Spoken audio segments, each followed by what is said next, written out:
আশা করি তোমরা সবাই ভালো আছো, আমিও ভালো আছি। ঘুরতে ঘুরতে একটু মাঠের দিকে আসলাম, তাই ভাবলাম তোমাদেরও শেয়ার করি। দেখো আমাদের মাঠ কেমন লাগছে তোমাদের। বন্ধুরা দেখুন, কপি হয়ে রয়েছে, কপিটা খুব সুন্দরভাবে। আর এই যে ছিম গাছ, এই যে ছিমের ফুল, এই কিছুদিন পরেই হয়তো ফলটা ধরবে। আর কপিটা কিছুদিন, ওই তোমার 20 দিনের মধ্যে ওটা হবে, ওটা ফুলকপি গাছ। আর এই ছিমটাও ওরকম হয়তো 1 সপ্তাহ 2 সপ্তাহের মধ্যে ছোট ছোট হবে। দেখুন বন্ধুরা, এই সব এইদিকে শুধু সবজি ছাড়া, শুধু সবজি। আর এই যে ভেন্ডি গাছ, কত বড় লম্বা গাছ দেখুন। আর এই ছোট একটা পুচকো ভেন্ডি হয়ে রয়েছে, খুব সুন্দর লাগছে দেখতে। শুধু ভেন্ডি গাছ, এমন হয়নি, সবে ফুল এসেছে। বিশাল বড় বড় গাছ, ভেন্ডি গাছ। চারিদিকটা দেখুন কি সুন্দর লাগছে।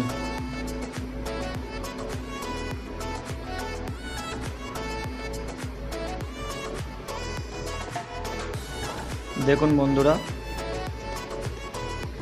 এই যাচ্ছি সরু রাস্তাতে, শুধু এই রাস্তা, শুধু এখানে কোনো গাড়ি ঘোড়া কোনো ঢুকবে না, শুধু যাওয়ার জন্য সরু, দুই দিক থেকে ছাড় রয়েছে, চারিদিকে জঙ্গল। আর সব ধার দিয়ে ছিম গাছ, ঝিঙে গাছ সব পাঁচিল দিয়ে লাগিয়ে রেখেছে। ওই যাওয়া হচ্ছে, দেখো এই যে এটা কি গাছ আমি ঠিক বলতে পারবো না, আমিও সবজি অতটা চিনি না গো। তো কি সুন্দর হয়ে রয়েছে, ফুল কি সুন্দর ধরে আছে। এটা কি গাছ, যদি তোমরা জেনে থাকো আমাকে কমেন্টে জানাও প্লিজ। আমি জানি না গাছটা কি গাছ।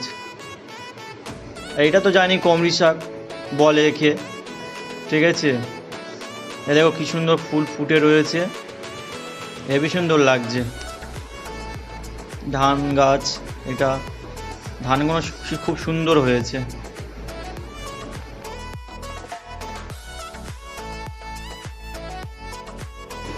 বন্ধুরা দেখো কি সুন্দর লাল শাক হয়ে রয়েছে। আমরা তো লাল শাক বলি, তোমরা কি বলো আমার কমেন্টে জানাও। এই দেখো বন্ধুরা, ঝিঙে হয়ে রয়েছে।